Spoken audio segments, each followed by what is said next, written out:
We are beginning the new Canto, Canto 4, the triple soul forces. Savitri is going deeper into the region of her soul. She was guided by the bright gods to follow the winding road which dips down into the depth of the soul, and it is there she will find a fire burning on the stone and the mansion of her secret soul. This is the guidance she is getting from the bright messengers of the inner world. The moment she receives this guidance, she proceeds further down, and even as she proceeds towards her soul, a few bright goddesses,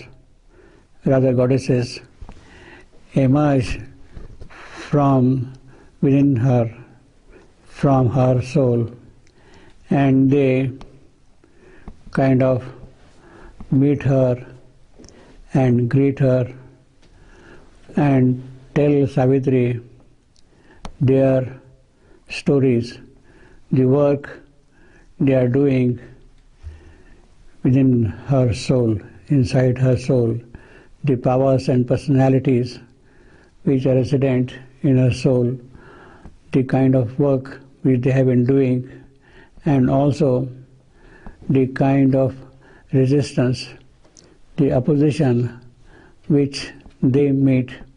They narrate all those things to Savitri.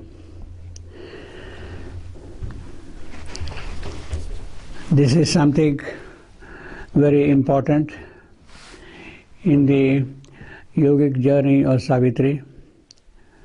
Perhaps there is no parallel of it anywhere in the scriptural literature, in the scriptural descriptions. This is for the first time at all that all the details are being given to us as we could possibly might proceed towards the discovery of our soul. But this is something more unique to Savitri than to all of us. These triple soul forces, they are basically the swabhavas, the gunas of the soul of Savitri. If at all we had to give a kind of a rough parallel, a very crude description, we could say that these are the three gunas which form the character of the soul: sattva, rajasa, and tamasa. These three goddesses are there in us, and they are constantly working in us, and they have a certain role also to play in the action of the individual. Basically, these powers connect our innermost soul to the outer world. It is through them that the innermost soul works or comes out or operates in the outer world through the three gunas, three qualities, three essential features of the human soul, the psychological entities which are governing all the actions there.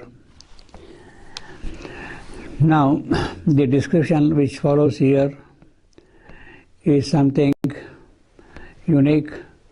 Of course, at the same time, it is very elaborate, giving practically all the details which one would gather from these utterances of these goddesses and the opposition which they meet.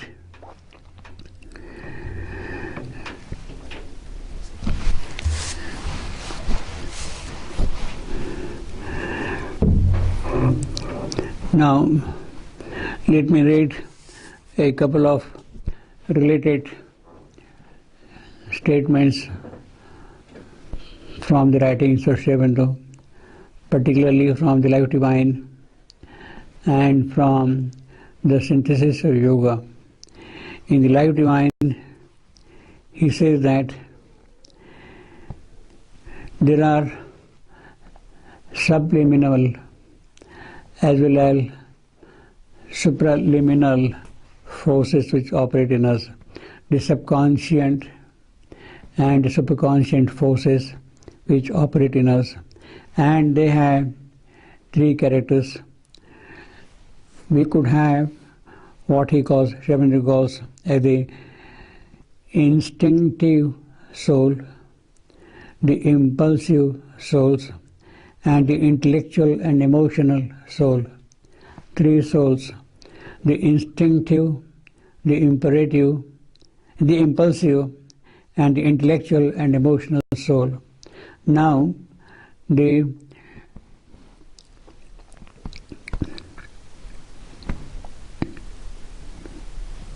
instinctive soul, we could say that instinctive soul, we could say that is the physical nature, the physical Purusha, Annamaya Purushas, his counterpart.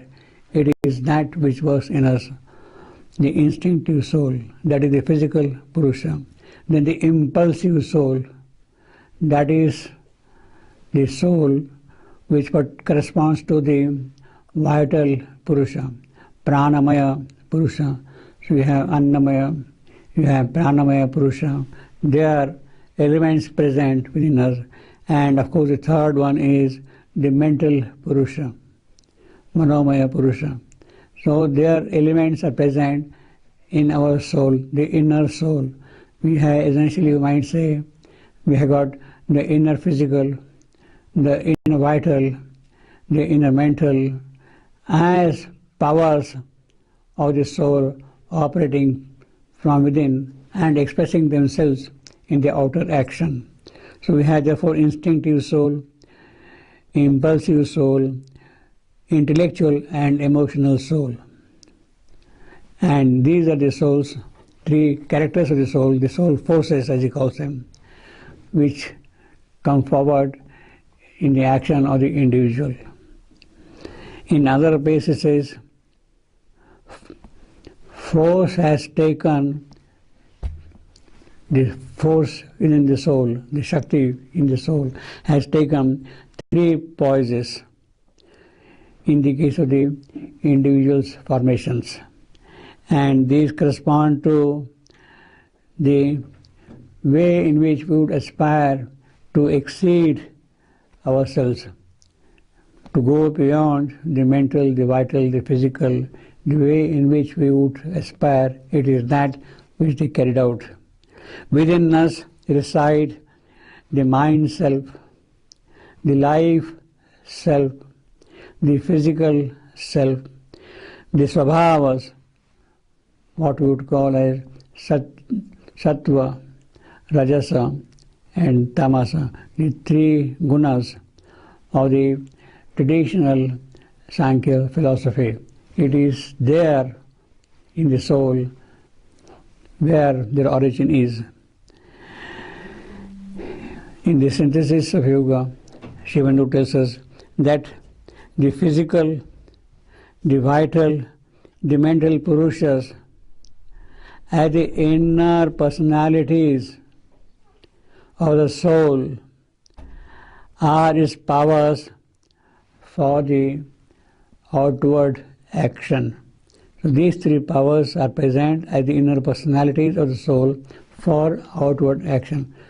The inner mental, the inner vital, the inner physical, they come out with an action in the outer physical, vital, mental developments proceedings, actions. Now, the way in which these are described in Savitri, in this particular canto, are in the form of a narrative of the goddesses themselves coming out and telling Savitri who they are. They also affirm that they are actually the parts of her soul. Their origin is in her soul, and it is they who will do the work which you would like them to do. Now, let us read a few lines. We have got first the description of the first goddess. What the poem says, Madonna. And she comes forward and tells us who is she, what she has been doing, to what extent she has been helping the life of man in this creation, and also she narrates what sort of opposition is met by her, the challenges she has to face. And of course she says again that it is her soul power. She is a power of her soul. Her origin is in the soul of Savitri itself. Here, from a low and prone and listless ground, low and prone, sloping down, lying flat, without any movement, listless ground, languid, without any movement, without any passion, without any activity. Languid ground, the passion, the first ascent began. Now while Savitri is going deeper into her soul, it is a kind of an ascent also of going upward.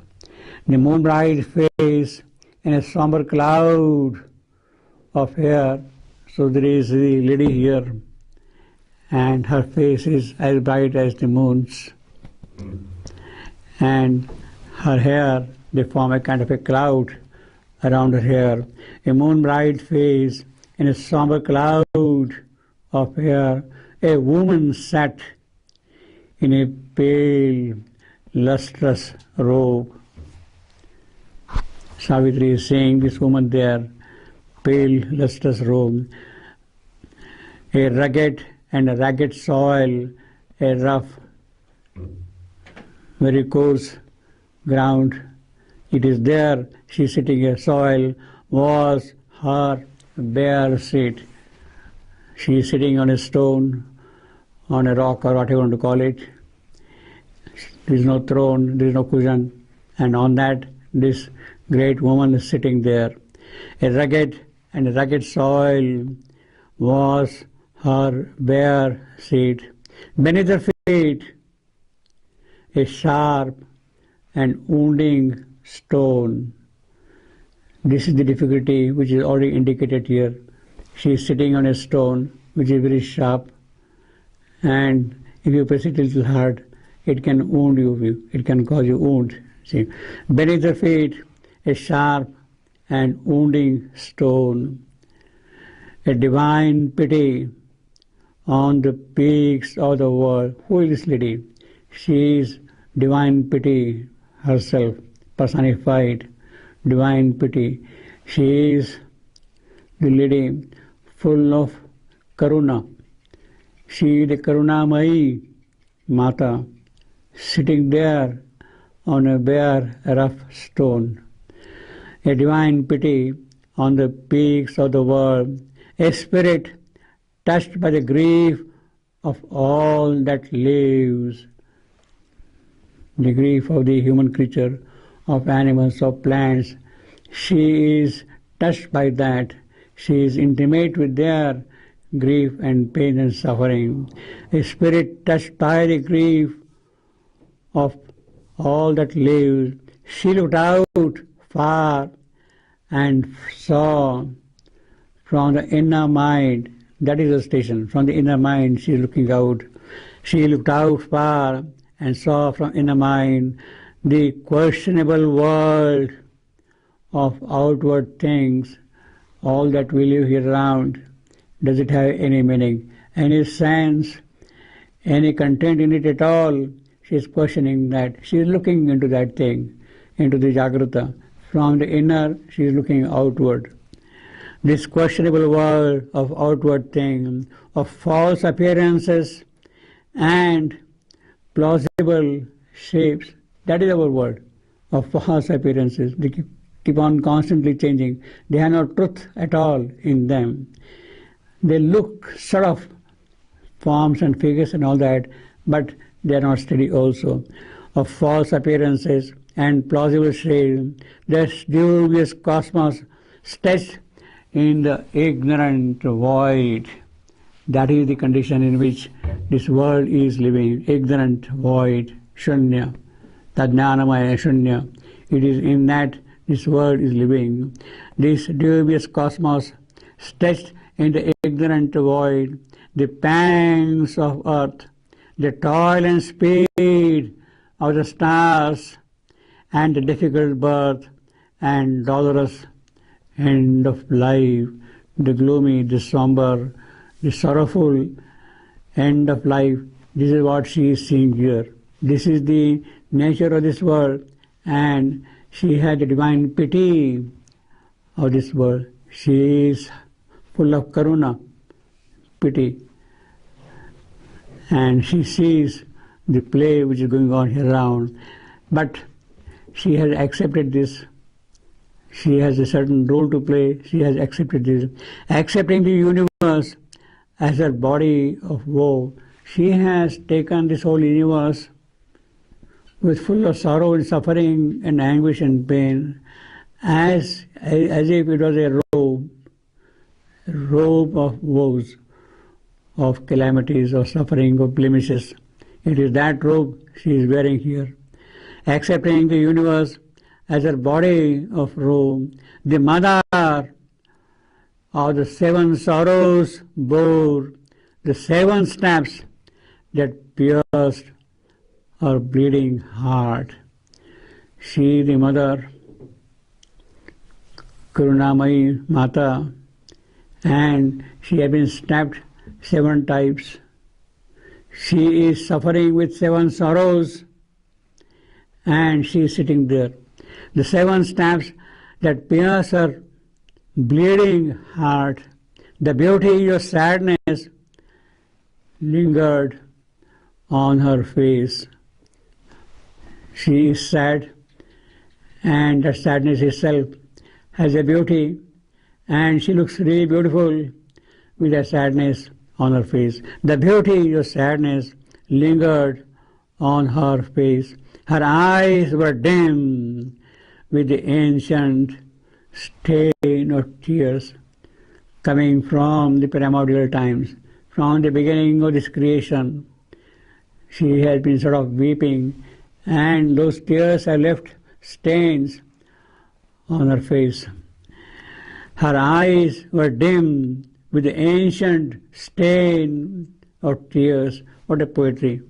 Her heart was riven, broken, split. Her heart was riven with the world's agony. She could not bear that thing. Her heart gets split when she sees suffering in this world.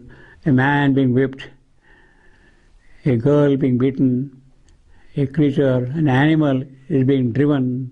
She suffers because of that. Her heart was riven with the world's agony and burdened with the sorrow and struggle in time, and anguish to music trade in her voice. When she is speaking, the music of that voice is full of anguish, of concern about this creation. Absorbed in a deep compassion's ecstasy, yet at the same time she is compassionate. And in that compassion she is sort of absorbed, and that itself is her joy. Absorbed in a deep compassion, ecstasy, lifting the mind ray of her patient gaze. She is looking at things in soft, sweet, training words. Slowly she spoke. She is absorbed in that ecstasy of grief, of anguish for this creation. And she is lifting up her eyes and she is speaking. She is going to tell something to Savitri. Oh Savitri, I am thy secret soul. Yes, I reside deep in your soul. You have deep in you that karuna for this creation. You suffer for them. You have accepted their sorrow, their mortal lot. You have accepted and you suffer for them. Now that is how this lady, this Madonna, this Karunamai Mata introduces herself to Savitri, and she tells Savitri, I am thy secret soul. She is the one which belongs to the quality of stability, of equilibrium, of firmness, of giving a certain poise to the activities here, not getting drifted away. Tamasa, full of peace, full of karuna, which is also luminous in its own way. It is not darkness, it is not the dark tamasa, it is a luminous tamasa, luminous inertia, and it is that which gives a certain firmness to the character of the soul of Savitri. And she tells her about her story. But we are also told that this mother, the mother of the 7 sorrows, she has 7 sorrows. And she has been stabbed 7 times. She is bleeding. This great compassionate lady, full of divine pity, she is bleeding with 7 stabs. Now this is something which we do not know, we do not understand, that there is something deep within us, the divine element, who is suffering because of us, with stabs, bleeding, 7 sorrows. Now here the reference is, we might say, to the 7 sorrows by which Jesus' mother, Mary, was afflicted. She suffered with 7 sorrows according to the Christian knowledge, theology, understanding, experience. According to Christian experience, Mary suffered with 7 sorrows, and these are very poignant sorrows, and therefore she is also called the mother of sorrows, the lady of sorrows. She is also called lady of sorrows. And what are the 7 sorrows with which she is suffering? There are long descriptions of the 7 sorrows.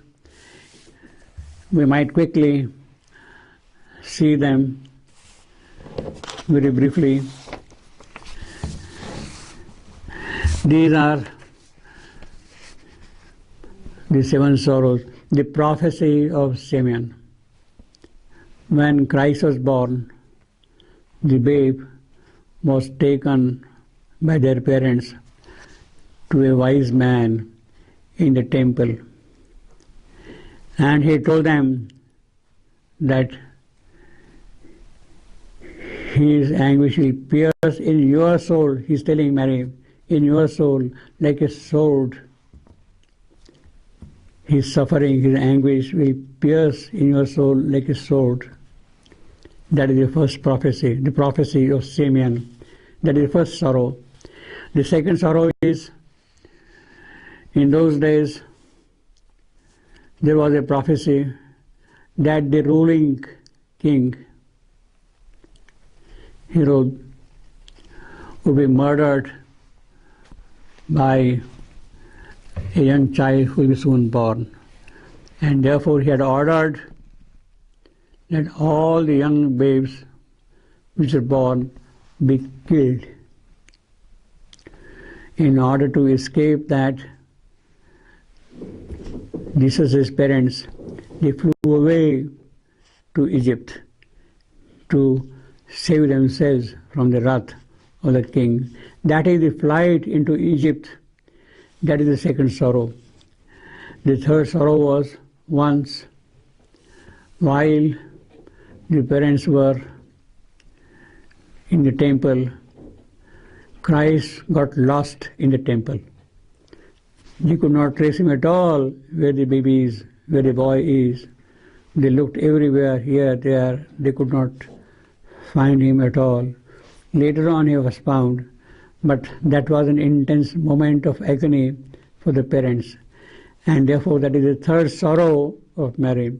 The loss of child Jesus in the temple. That is the third sorrow. The first sorrow is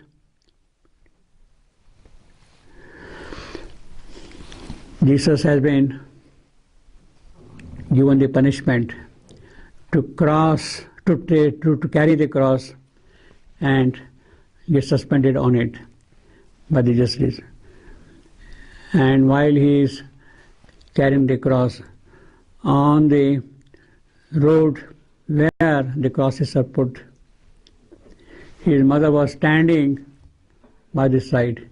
She is looking at her son, my son, suffering, being whipped, being abused by the crowd, scowled, whipped constantly, bleeding, and heavy cross he is carrying. That is the sorrow which his mother was suffering. The meeting of Jesus and Mary on the way of the cross. That is the fourth sorrow she was suffering. You see. Then, of course, the fifth sorrow is the crucifixion itself. Christ is on the cross, nailed, hammered, the soldiers coming and beating him and piercing the spears into his body. And this mother is looking at it. My son is suffering. You see. The crucifixion, that is the fifth sorrow of us. And then, after he was dead, he was no more there. The body was given to him, the dead body, to her. And you can imagine what agony it will be for a mother to see her son being brutally killed like that. That is the sixth sorrow. And the last, the seventh sorrow is when the body was put in the tomb. You can imagine how the mother would have felt about her son being treated like that. These are the seven sorrows Jesus' mother had suffered with. And we have a very poignant reference. This Karunamayi Mata, she is bearing all those seven sorrows. The mother of the seven sorrows. She, the mother of the seven sorrows of all these creations, difficulties, afflictions. She is bearing and carrying on her work in spite of these agonies. The mother of the seven sorrows bore 7 stabs. 7 times her body was pierced, psychologically, physically, as if, and she is suffering because of that. The mother of the seven sorrows bore the 7 stabs that pierce her bleeding heart. So that is the description of the first woman Savitri is meeting while she is going towards her soul, the deep mansion where dwells her inner soul, the most beautiful things which exist here for her. These are the 7 sorrows she was bearing. Now, while the description is very vivid, very clear, psychologically, in the occult sense, very poignant, very deep, very truthful also, we can perhaps look at these 7 sorrows from a metaphysical point of view. From the point of view of philosophy, what are the 7 sorrows the soul of man suffers with? We are not aware of the sorrows with which we are afflicted, but we are suffering. In the Life Divine, Sri Aurobindo describes sevenfold ignorance. We are afflicted by sevenfold, 7 ties of ignorance. And each ignorance is a step into our soul, into our existence, into our being. And these are the sevenfold ignorances which we had to convert into sevenfold knowledge. We are ignorant of the Absolute, which is the source of all being, the Supreme Tat. We are ignorant of that. That itself is a step. We don't know what that is. We are ignorant of the spaceless, timeless, immutable Self, Paramatman. We have no awareness of that thing at all. That is our second ignorance. We are ignorant of the cosmic Self, of the universal Self, who has taken the poise in this creation here. We have no knowledge of that Atman who is present here. We are ignorant of our universal Self. We are ignorant of the eternal becoming in time. We are here for what? In time, to become what that is. We have no awareness of that, of becoming in time. We are ignorant of our large, complex being, that we are made of, the vital, the mental, the physical, and layers below, and layers above our consciousness. Of that we are made. We are ignorant of that. We are ignorant of the large and complex being that we are. We are ignorant of the true constitution of our becoming. What is that we are here for? Of that we don't have knowledge. True constitution of our becoming. What for we are here? Not only while away the time here, but that itself is an ignorance. We are ignorant of our thought, our will, our sensations, our actions. We don't know anything at all that things. We grow blindly for a changing goal, from goal to goal. That is the practical ignorance of ours. That is the seventh, the practical ignorance. So we are stabbed here by sevenfold ignorance constantly, in a deeper psychological sense. These are the powers which get reflected within our soul. And when this lady is suffering with sevenfold sorrows, she is bearing the sevenfold sorrows, the mother of sevenfold sorrows. These are the elements, the constituents of those sevenfold sorrows of her. The mother of the seven sorrows bore the 7 steps of ignorance, sevenfold ignorance. It is that which is stabbing us constantly, that pierced her bleeding heart. And then she says to Savitri, "O Savitri, I am thy secret soul." It is she who is residing deep within the soul of Savitri. She is suffering. She has a certain role to play. She is doing, in a certain sense, the divine work by being there. And she is telling that thing to Savitri. Savitri, in her inner journey, is going to meet the first aspect of her soul, a personality,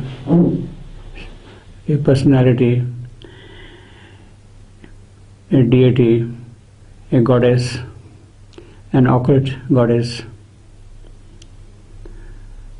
what the poet calls Madonna of suffering and sorrow and pity. She is the Karunamaya Mata, seated in the deep soul of Savitri, and she is narrating her story, her work, her account, how she is engaged in various activities to bring out the possibilities of the soul into expression. So, this Karunamaya Mata, Devi, whatever you want to call it, is telling Savitri that she has come here to share the grief and sorrow of the world. She is the one who is also guarding man from suffering. Accepting the universe as her body of woe, her body itself is a body of suffering. She has accepted, in other words, in reality, in her own home, she is not that. She is in a body of bliss. But when he has come into human relationship, become a part of the soul which is evolving in the human way, she has accepted this body of woe for a certain purpose. Only by accepting human suffering can man be led beyond that to other possibilities. The mother of the 7 sorrows bore 7 steps, pierced her bleeding heart. She is bearing 7 sorrows. Last time we saw what these 7 sorrows are. The reference is pretty obvious. It is reference to the mother of Christ. She suffered with 7 steps, and each sorrow was a kind of a stab on her soul. She sees her own son carrying the cross, bleeding, being whipped, being thrown by the masses, being abused. She is suffering that. There cannot be anything more sorrowful for a mother to see than seeing her own son suffering that way. But she bears even that kind of a sorrow. The mother of the 7 sorrows bore the 7 steps that pierce her bleeding heart. The beauty of sadness lingered on her face. She is sad, the tears are rolling on her cheeks. The tears have become frozen drops, but they themselves also add to a kind of a beauty to their face, and she looks really beautiful even while she is weeping and crying, because her inner being, her real being is in contact with what is behind this suffering, and it is that which keeps her also always beautiful. The beauty of sadness lingered on her face. Her eyes were dim with the ancient stain of tears. Ancient, this is the sorrow, this is the weeping, these are the tears which have been coming almost from the beginning of this creation. Why man has suffered in this world? And it is that sorrow she is carrying with her. Her heart was riven with the world's agony, riven, broken, split. That is the quality of the heart this lady has. There is a line in Savitri which uses this word riven in a very, very powerful way. The riven, invisible atoms, omnipotent force. That is the line. The riven, invisible atoms, omnipotent force. In one line, the yogi poet has given us the entire theory of nuclear fission. how in the depth of matter is locked the omnipotent force, the unaccountable energy which is coming out here. The moment you break it, it comes out, emerges. Here it is the riven heart. The heart was riven with the world of agony. So when the heart is riven, what will come out? The springs of joy. They have to come out from that. And that is what is going to happen also. And burdened with the sorrow and struggle in time, and anguished music trailed in a rapt voice. She is sorrowful, yet there is a sweetness in her voice. There is a certain charm, there is a certain kind of a lilt which is carrying her forward. And anguished music, the music itself is feeling the anguish of the suffering in her rapt voice, absorbed in a deep compassion's ecstasy. She is drawn within into some kind of a deep compassion, lifting the mild ray of her patient gaze. She is watching everything all around which is going on in the inner world. She is watching all the while, and then she tells Savitri in soft, sweet, training words. Slowly she spoke, and she is going to narrate her story, her role in this creation. There are like that 3 major goddesses in our soul, and this is the first one who is coming forward and narrating her story. It is a story of the mother of pity, of compassion, of help, of succor, which we receive from within us. She says, "O Savitri, I am thy secret soul." She asserts, she tells Savitri, "Look, I have come out here because I am a part of your soul." Savitri at the moment does not know her soul. In fact, she is in search of her soul, and while she is going deeper and deeper within, she is meeting these powers. And this lady now comes and says, "Savitri, here I am, a part of your soul, and let me tell you what is residing in your soul." Basically, it is the soul of Savitri which is speaking it out through this Devi, this lady, this Madonna. To share the suffering of the world, I came.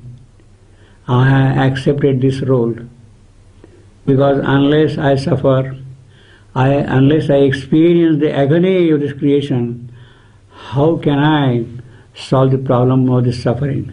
I must experience that thing, and I have put on that yoke on my neck and carrying my life forward. I share the suffering of the world. I came. I draw my children's pangs into my breast. They are hungry, they are weeping, they are beaten, they are given ill treatment. All that anguish I see, and I draw their suffering into my soul here. I draw my children's pangs into my breast. I am the nurse of the dolor beneath the stars. They are suffering, but I nurse their suffering. Their sorrow, their grief which is there, the dolor which is there, it is that I nurse, I kind of attend to that constantly. I am the nurse of the dolor beneath the stars, under this creation, under the eye of heaven. All this is happening, is true, but this is a part of the whole process through which things have to move, and I have accepted this role to see the suffering in this creation, to participate in this creation, so that it can be then removed. I am the nurse of the dolor beneath the stars. Now the poet is using the word dolor, grief, suffering, with a reference again to Christ carrying the cross on his back. He is going up with that heavy cross, and that road on which he is climbing is called Via Dolorosa, the road of suffering and grief. He is carrying that cross up there Via Dolorosa. So that has now of course become a sacred spot, sacred pilgrim place where you experience that kind of a thing. So he is again suggesting, apart from the phrase he had used earlier, 7 sorrows, 7 steps, the Dolorosa is pretty clear. The way Christ's mother Mary experienced the suffering is what we have here. Now,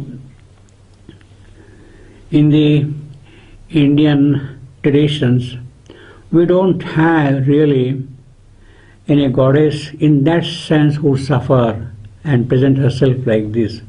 This is to a large extent an experience of Christianity, which is a valid experience.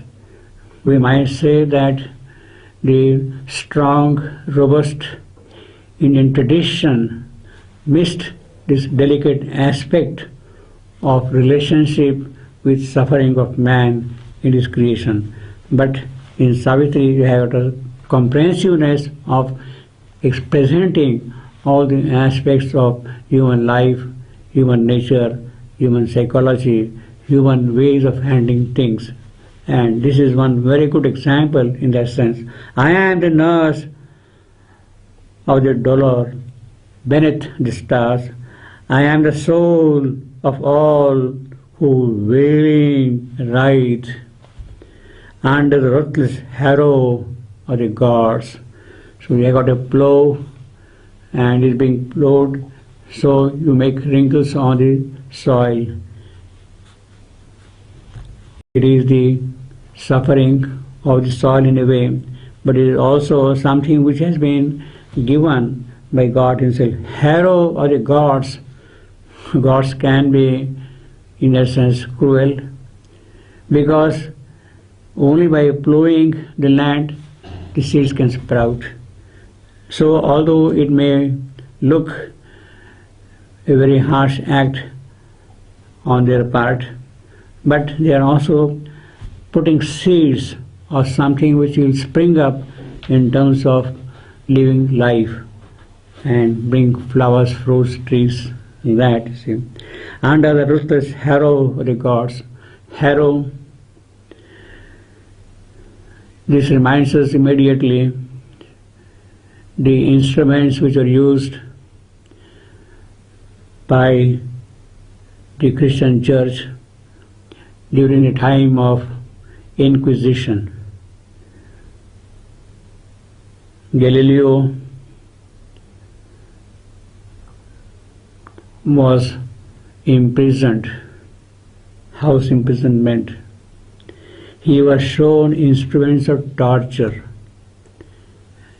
to admit that what he was saying is wrong. These are the instruments of horror, of harrows, like that he was shown. There will be a roller with spikes, and somebody will press this thing on your stretched legs, and you know what kind of suffering it will be then, you see. These are the harrows, like that, you see. And these have been devised by man. But here it is at a much deeper level. You have to really worry about the foundation on which the life has come up from inconscience, where there is no awareness at all. If you have to shake it up, if you have to wake it, if you have to provide some kind of stirring into that situation, naturally you have to use sort of ruthless methods, and therefore it becomes a harrow or the gods in that sense. Under the ruthless harrow they call, I am woman, nurse and slave and beaten beast. She is narrating the whole story in one single line. I provide medicine, I provide help to the willing creature. I am of course woman with a kind, tender heart. I am slave carrying water on my head, preparing food, doing all household works like any ordinary slave, and I am a beaten beast.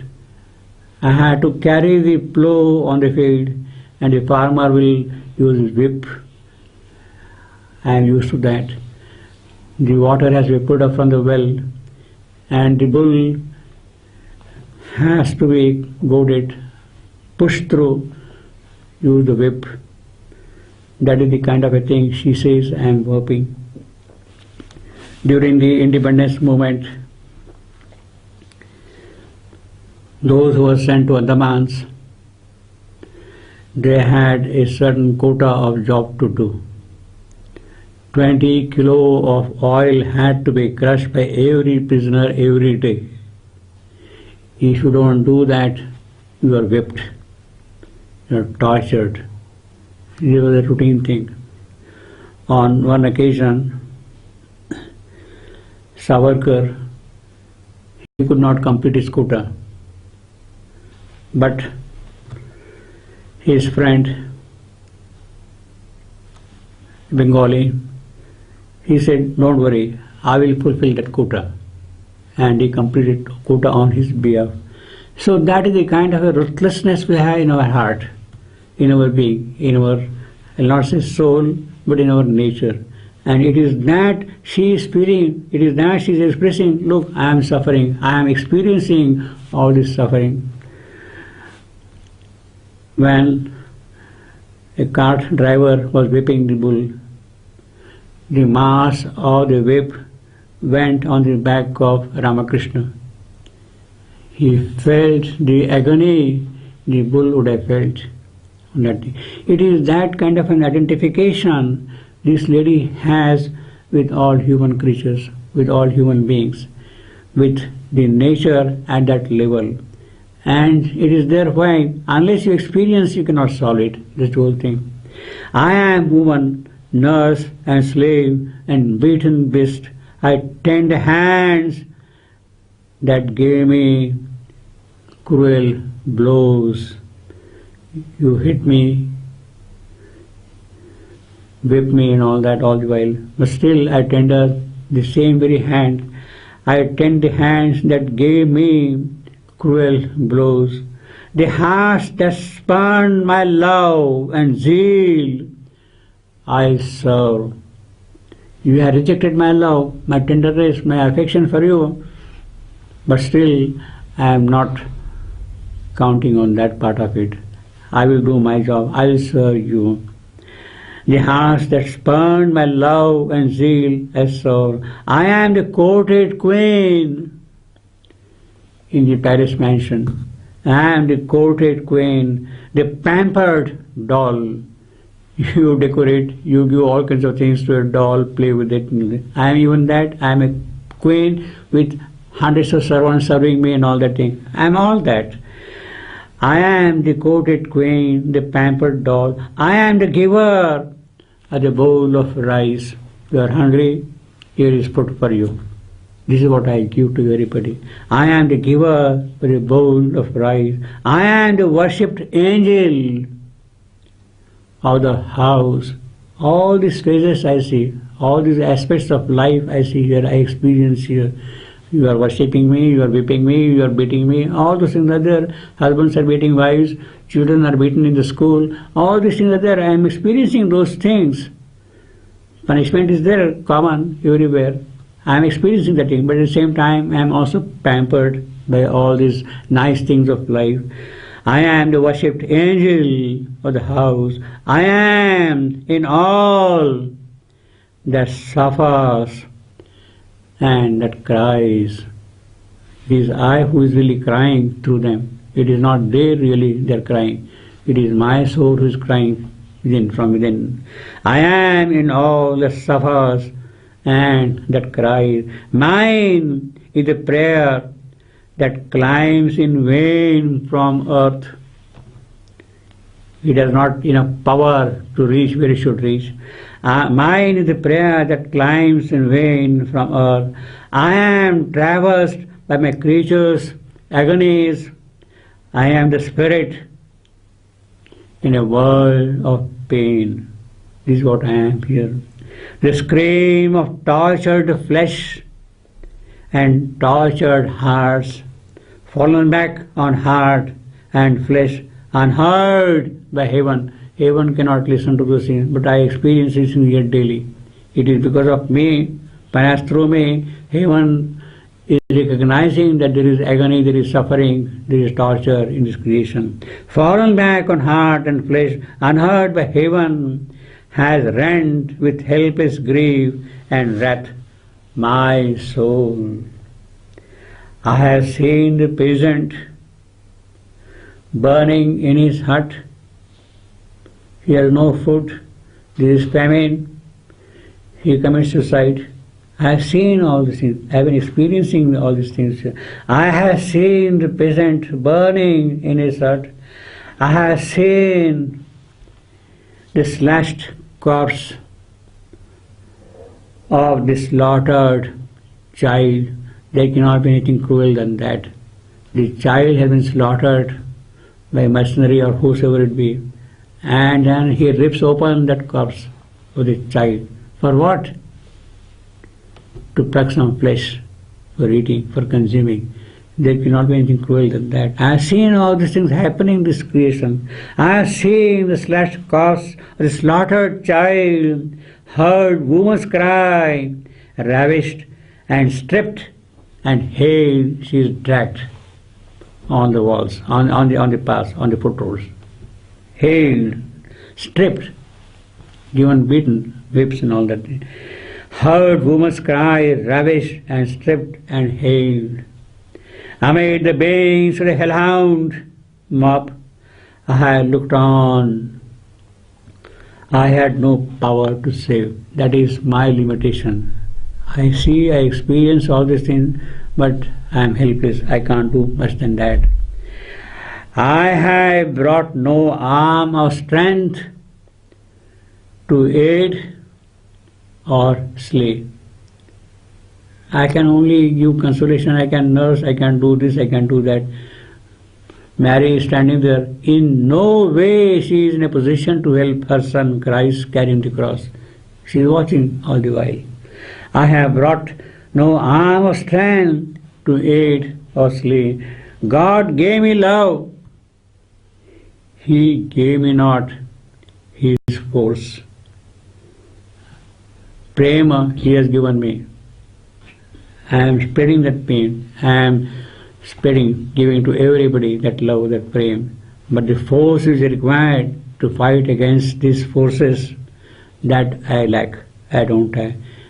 So I am a weak lady in that sense, Karunamayi, but unless I got strength, I am helpless.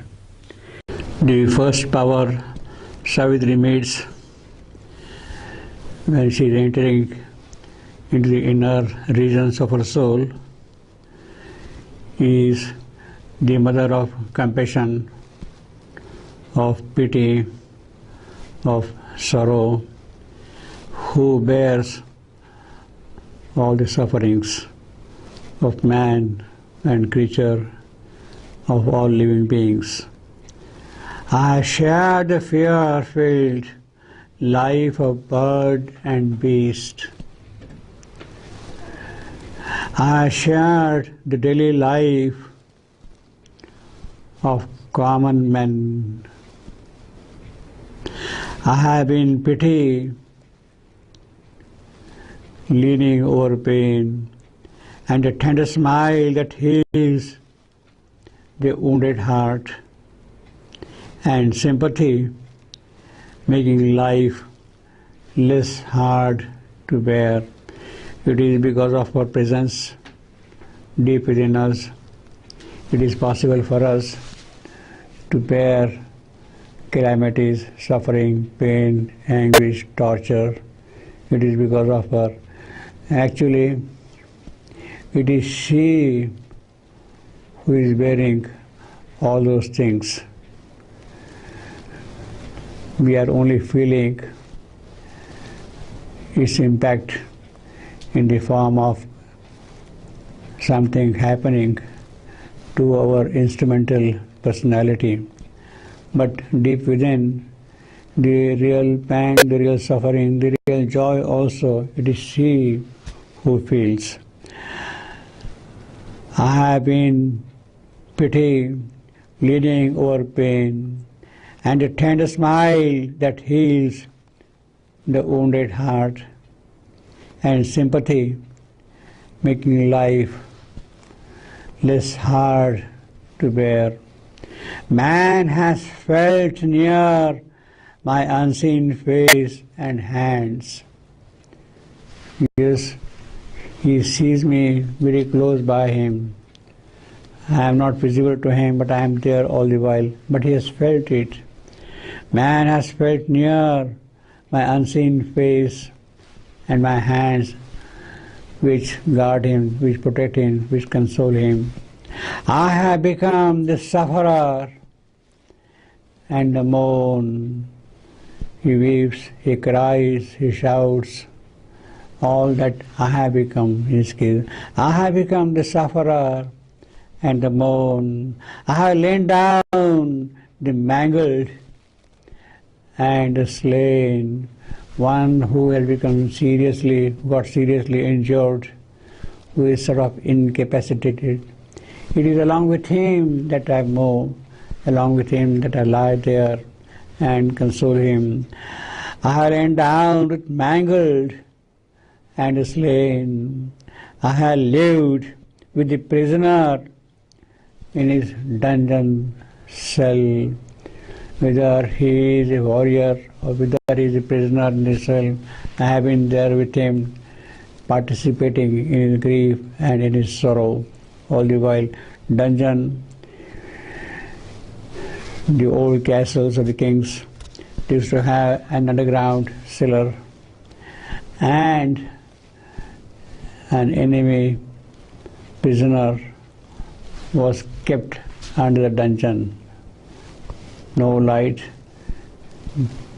no free air. He was supposed to. At times, a huge big lead ball with the chain was tied to his legs so that he would not be able to move also. He would live in the dungeon like that. It was kind of a suffering man can experience.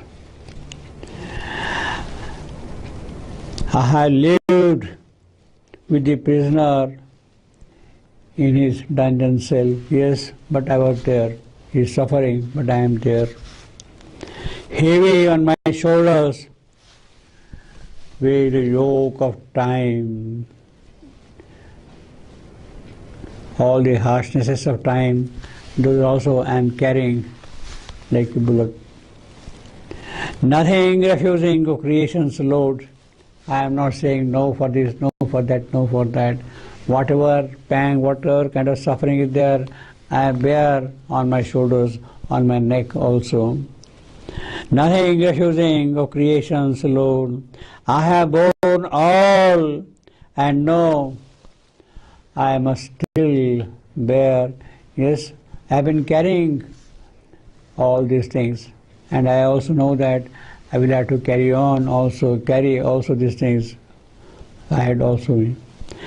I have borne all and know I still must bear. There is no end to it. Perhaps, how long will I carry it? Perhaps when the world sinks into last sleep,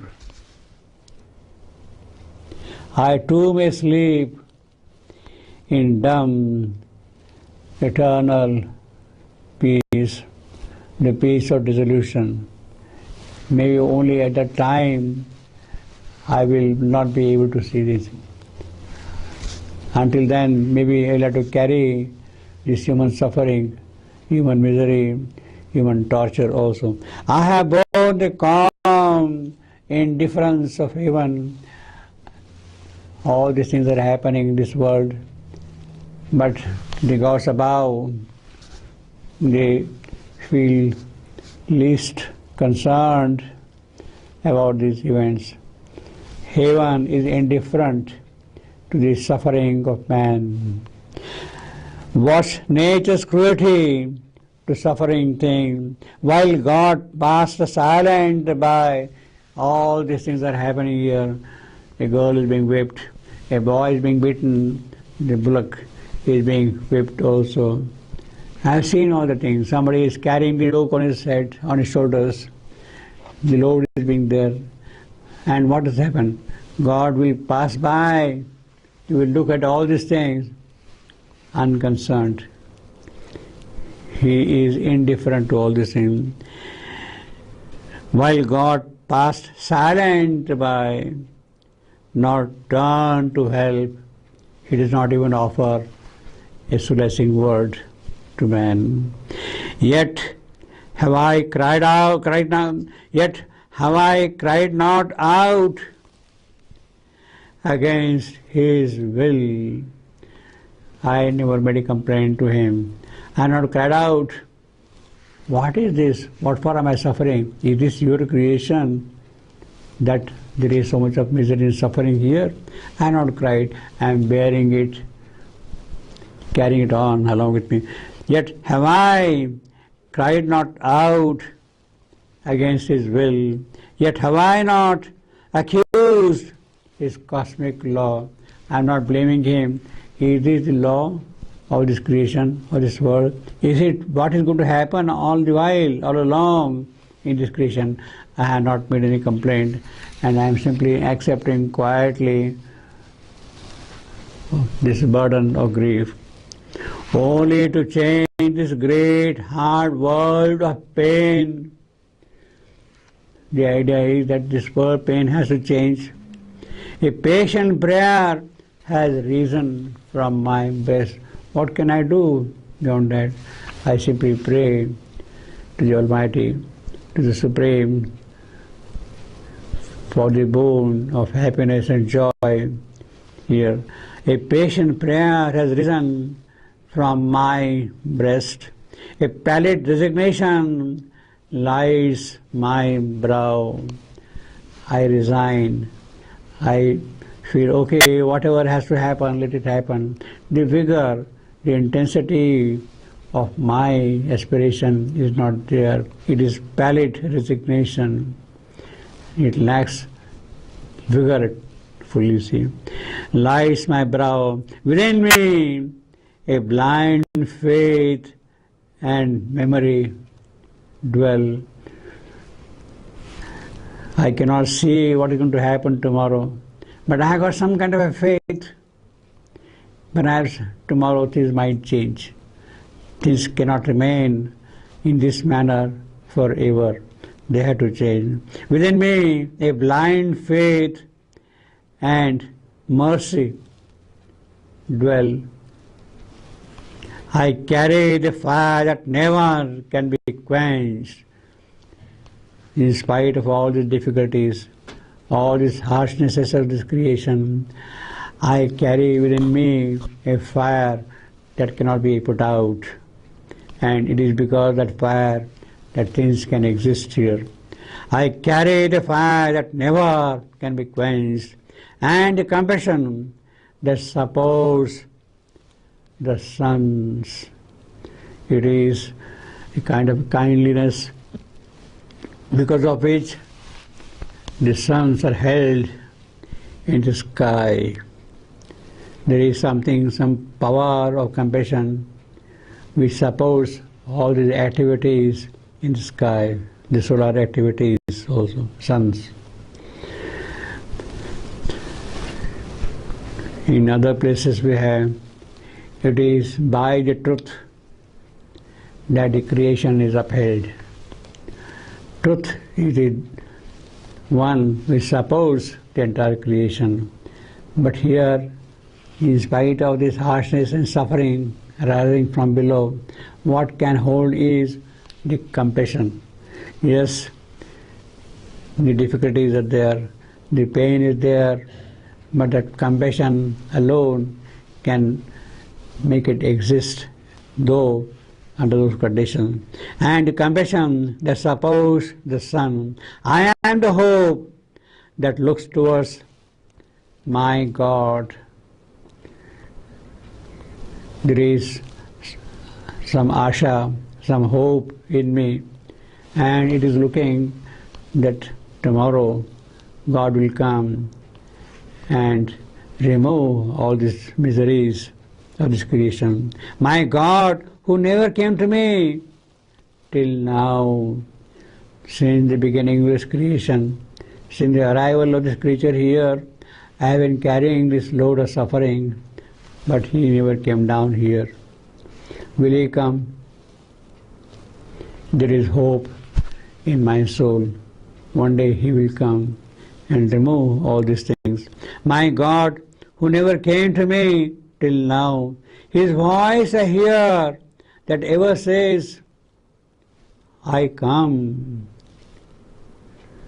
I hear His voice, I come. I know that one day He shall come at last.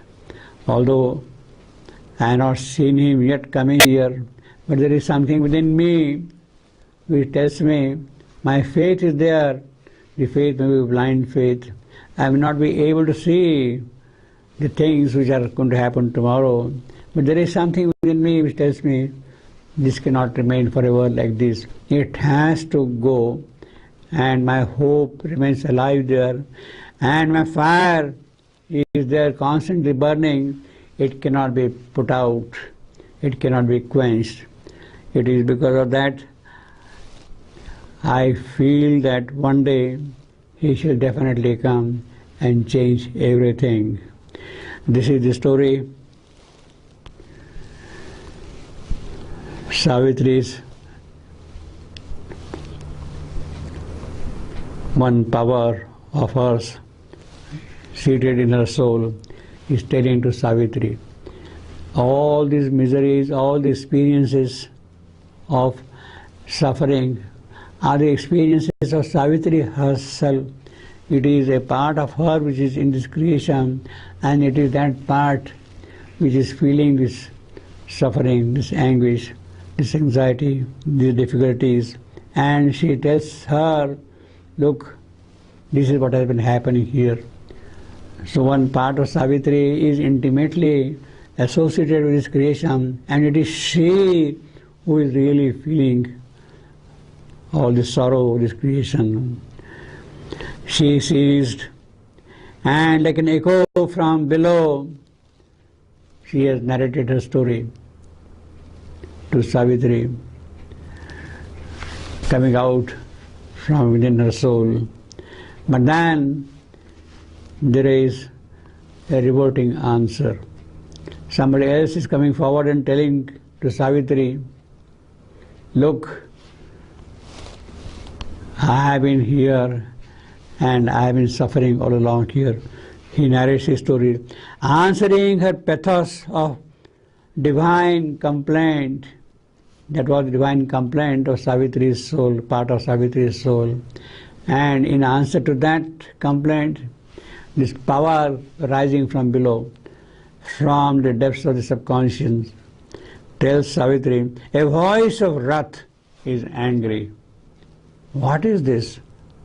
All that kind of thing.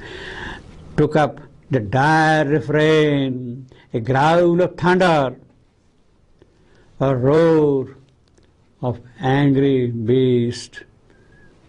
The beast is angry. It is not able to catch the prey, and with full force it is being a thrust.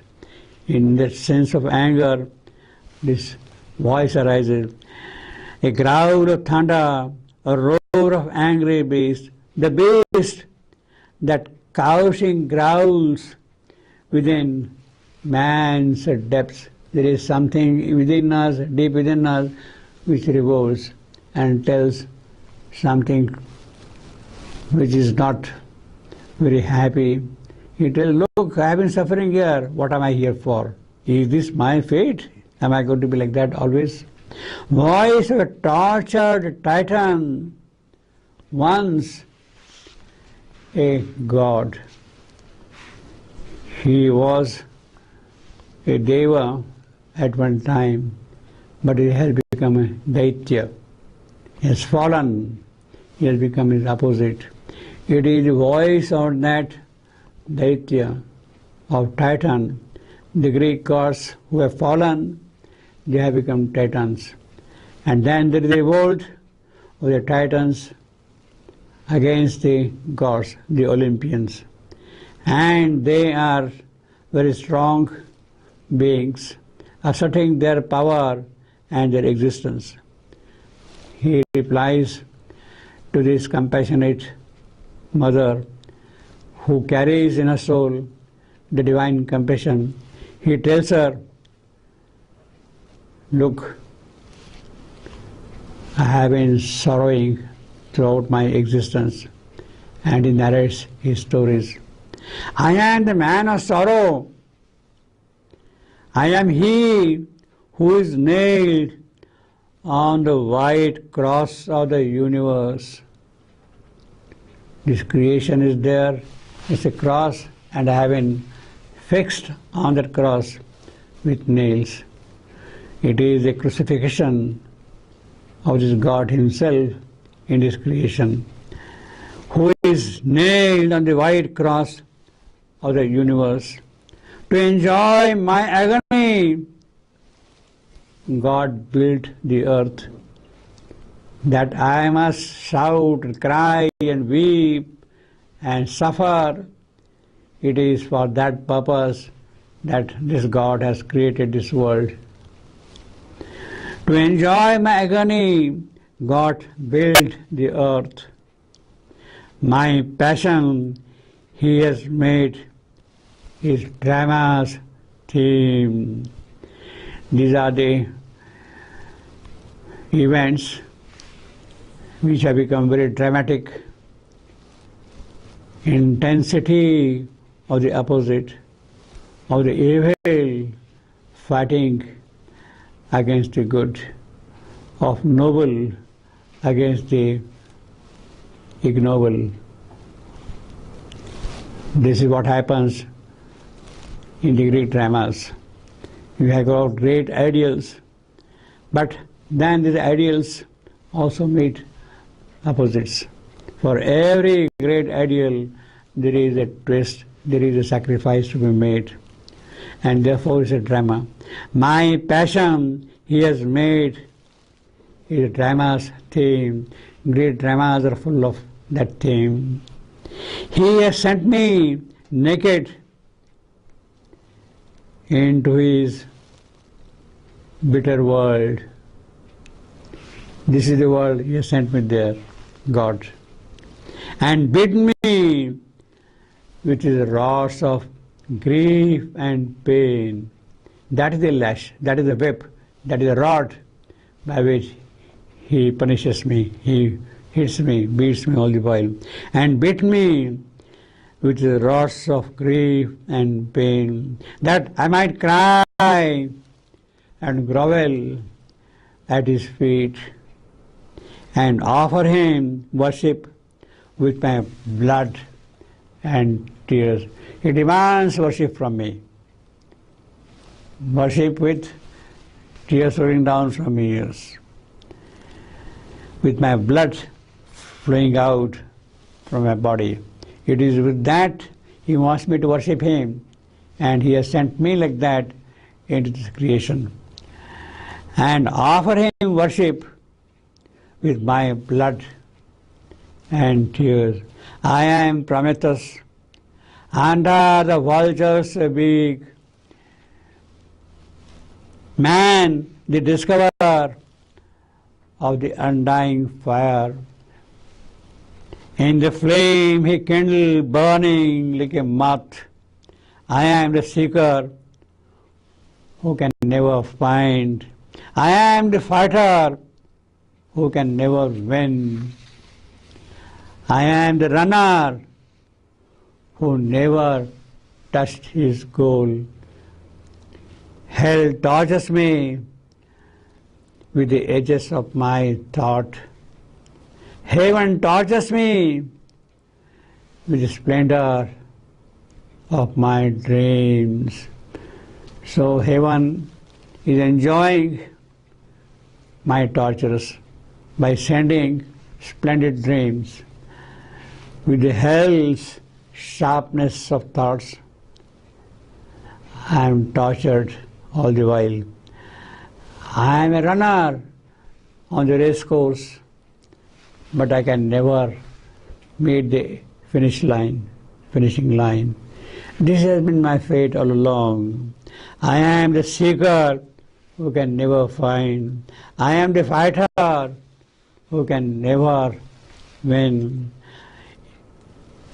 I have brought fire to man. It was forbidden. And what's the reward I get? I am bound to the rock. And the vulture comes and keeps on eating my flesh all the while. That is the reward I get.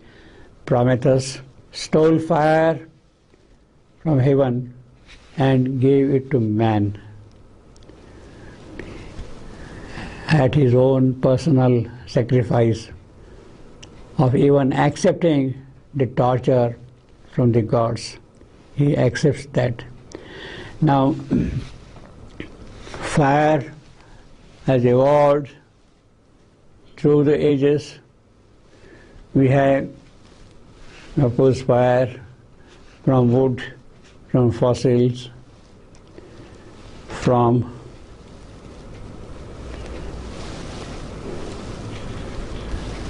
the atom. We have now even the microwave to cook food. These are the different fires which have evolved in the course of time. Now it is because of his sacrifice, Prometheus' sacrifice. He is the forerunner for the Prometheus. He is ahead of everybody. And he accepts the punishment from the gods and gives that fire to man. And because of that, the progress has become possible today. See? And what is the reward I get? I am bound to the rock. And the vultures will come and constantly eat my flesh all the while. What profit have I of my human soul? If this is the condition, what do I gain in the whole process? Nothing. I toil like the animal. Like an animal, I die. So I live, I suffer, I toil. All the drudgery of activities are there, like an animal, like a beast. And I finally die like an animal. Is this my lot? Is it going to be permanently like that? I am man the rebel, man the helpless serf. Fate and my fellows cheat me of my wages. I earn something, but if fate steals away part of that thing, my colleagues, my friends, they snatch away a part of my earnings. They will deceive me, they will dupe me, they will extract whatever I earn from them as their share. This is my lot. I toil like the animal I die. Let us go back to the first response, the Madonna of sorrow and suffering and anguish, human anxiety, human pity, divine pity receives from the nether depths, from the lower regions. It is the voice of a Titan who himself was once a god. He has fallen into the abyss and has become his own opposite. He is revolting in a certain sense what is being done to him by God himself, and he is narrating his account, his suffering, his misery, how he is being tortured in this creation. He is the man of sorrows. Now, before we see this man of sorrows here, we have the mention of this man of sorrows in the mother's prayers and meditations,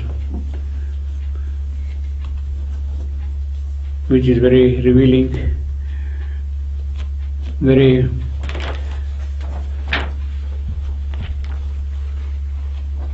poignant also. And it so happens that this is the prayer Mother had offered to the Divine on 22nd February 1914.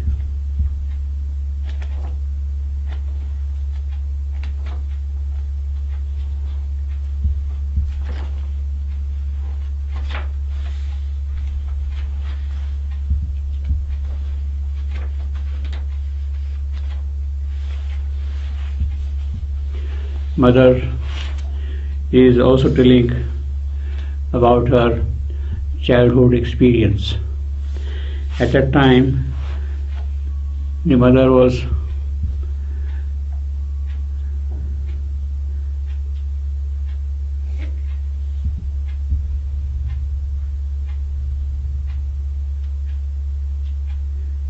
just 23 years old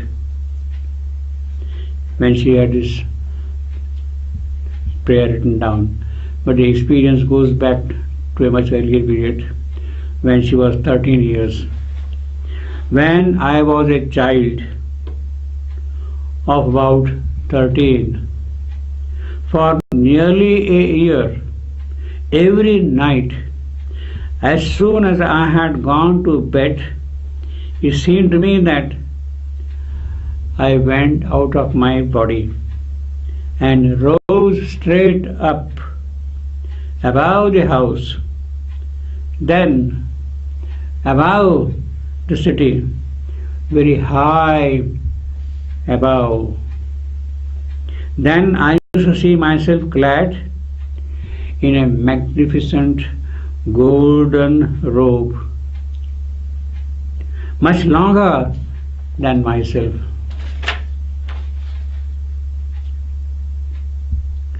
And as I rose higher, the robe would stretch, spreading out in a circle around me to form a kind of immense roof over the city. The robe itself would look like a roof over the city. Then I would see men, women, children, old men, the sick men, the unfortunate coming out from every side. They would gather under the outspread robe, begging for help, telling of their miseries, their suffering, their hardships. In reply, the robe, supple and alive, would extend towards each one of them individually. And as soon as they had touched it, they were comforted or healed and went back into their bodies happier and stronger than they had come out of them. Nothing seemed more beautiful to me. Nothing could make me happier, and all the activities of the day seemed dull and colorless and without any real life. Beside this activity of the night, which was the true life for me,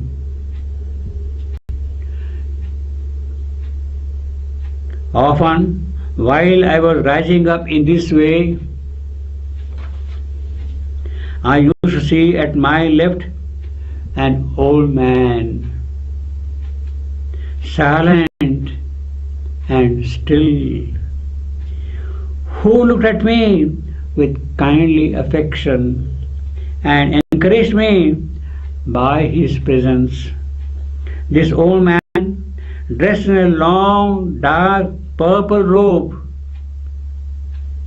was the personification, as I came to know later, of him who is called the man of sorrows. Now that deep experience, that almost inexpressible reality, is translated in my mind by other ideas which I may describe in this way. Many a time in the day and night, it seems to me that I am, or rather my consciousness is, concentrated entirely in my heart, which is no longer an organ, but not even a feeling, but the divine love, impersonal, eternal. And being this love, I feel myself living at the center of each thing upon the entire earth. And at the same time, I seem to stretch out immense, infinite arms and envelop with a boundless tenderness all beings, clasped, gathered, nestled on my breast that is vaster than the universe. Words are poor and clumsy. O Divine Master, and mental transcriptions are always childish. But my aspiration to Thee is constant, and truly speaking, it is very often Thou, and Thou alone, who livest in this body, this imperfect means of manifesting Thee. May all beings be happy in the peace of Thy illumination.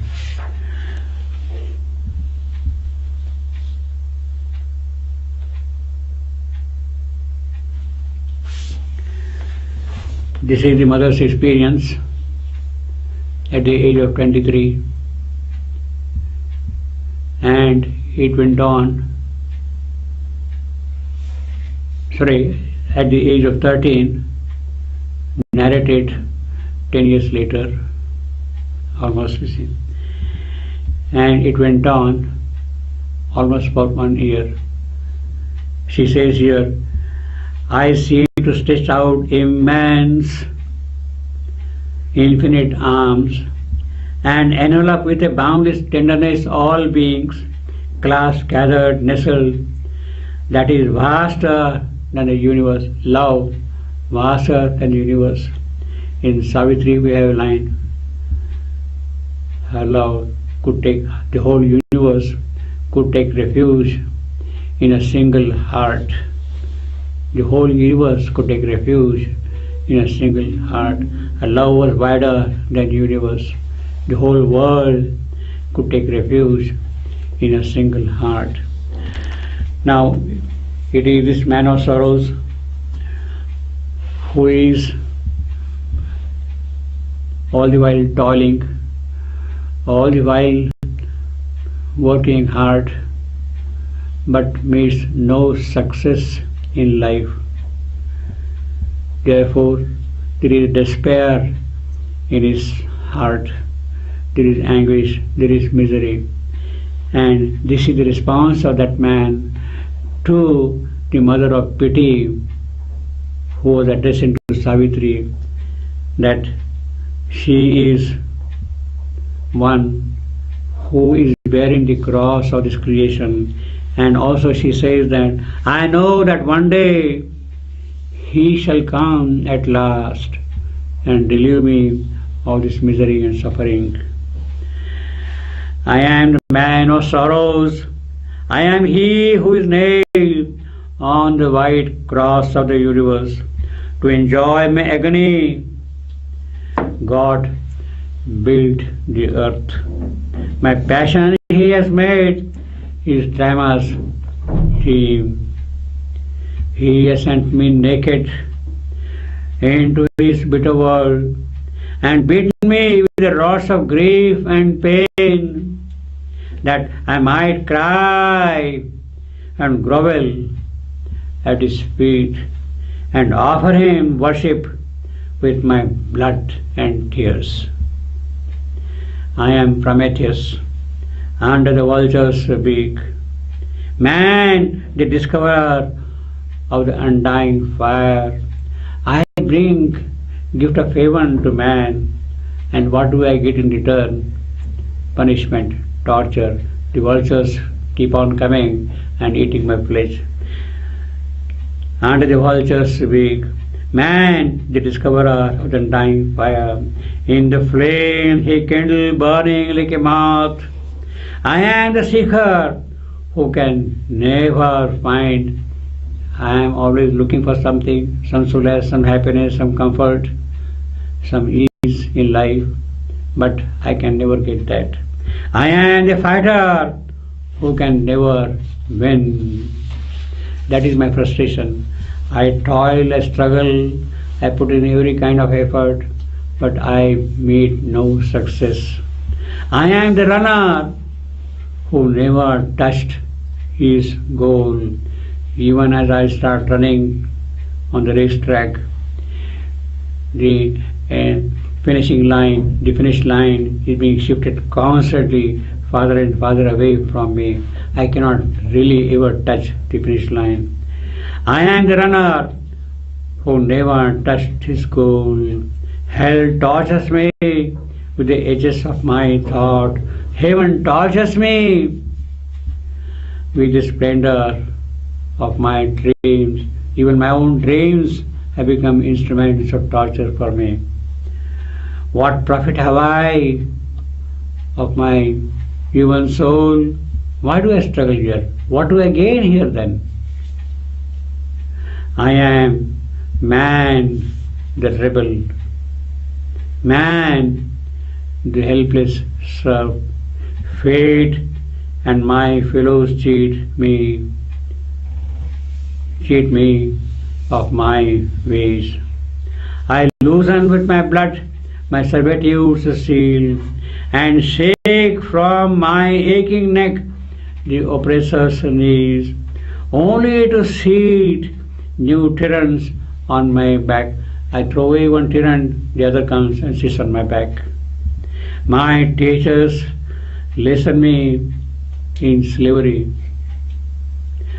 I am shown God's stamp and my own true signature upon the sorry contract of my fate. Yes, this is what you have signed. You have no business to grumble. You have no business to complain. This is a contract you have already made yourself. Then why you are complaining? I am shown God's stamp. His seal is there on the contract. I have loved, but none has loved me since my birth. My fruit of works is given to other hands. I sow the seeds, but the fruit is taken away. The grain is taken away by somebody else. The harvest is reaped by somebody else. My fruit of works is given to other hand. All that is left me is my evil thoughts, my sordid quarrel against God and man, envy of the riches that I cannot share, hate of a happiness that is not mine. I know my fate will ever be the same. There doesn't seem to be any remedy for my fate, because the seal is already there. God's seal is there on it. It is my nature's work that cannot change. I have loved for mine, not for the beloved's sake. That is my possessive nature. It is not for somebody else's sake that I am doing anything. It is for my own sake, my own love, my own ambition. I have loved for myself and not for others' lives. Each in himself is soul by nature's law. So God has made his harsh and dreadful world. So has he built the petty heart of man. Only by force and rules can man survive. That is the only way by which he can exist here, by rules, by manipulation, by wicked acts, so to say. He survives here. For pity is a weakness in his breast. The moment you start pitying somebody, you are attacked, you are eaten up, you are swallowed. His goodness is a laxity in the nerves. His kindness an investment for return. His altruism is ego's other face. He served the world that him the world may serve. If one Titan strength could wake in me, if Enceladus from Etna could arise, he was pushed, Enceladus was pushed under the Etna mountain. But if he can rise from that, I then would reign the master of the world, and like a god enjoy man's bliss and pain. But God has taken from me the ancient force, the force which are there in me when I was a Titan, before becoming a Titan god. That force has been taken away from me. But God has taken from me the ancient force. There is a dull consent in my sluggish heart, a fierce satisfaction with my spatial pangs, as if they made me taller than my kind. Only by suffering can I excel. I can become better, so to say, only by suffering. I am the victim of titanic ills. I am the doer of demoniac deeds. I was made for evil. Evil is my lot. Evil I must be, and by evil live. That is my fate. Not other can I do, but be myself. What nature made me, that I must remain. I suffer and toil and weep. I suffer and toil and weep. I mourn and hate. And Savitri heard the echo, heard the voice, and Savitri heard the voice. The echo heard, and turning to her being of pity, spoke. Madonna of suffering, mother of grief divine, Dayamai, divine, grief divine, thou art my portion, thou art a portion of my soul, put forth to bear the unbearable sorrow of the world. It is you, it is I as a part of it in you, to bear the unbearable sorrow for the world. Because thou art, men yield not their due, men yield not to their due.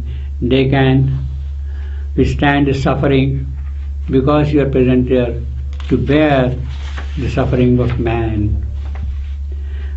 But ask for happiness and strive with fate, because thou art the wretched still, can hope. But thine the power to solace, not to save. You can give consolation. You can smoothen their agony to some extent, but you cannot save them from doom. One day I will return, a bringer of strength. Pity without strength is of no use. I will come back and bring strength for you. One day I will return, a bringer of strength, and make thee drink from the eternal cup. His trails of force shall triumph in thy limb, and wisdom shall calm control thy passionate heart.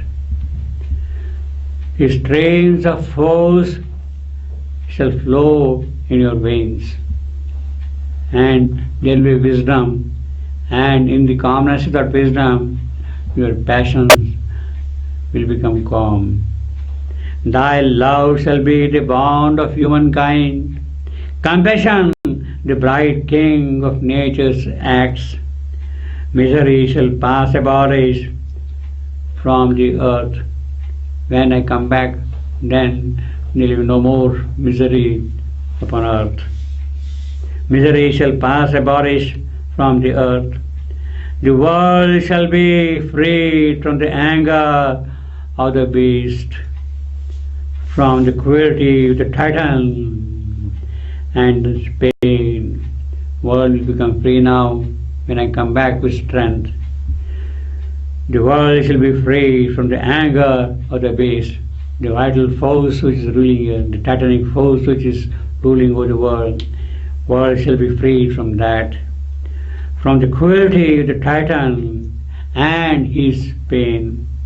There shall be peace and joy forevermore.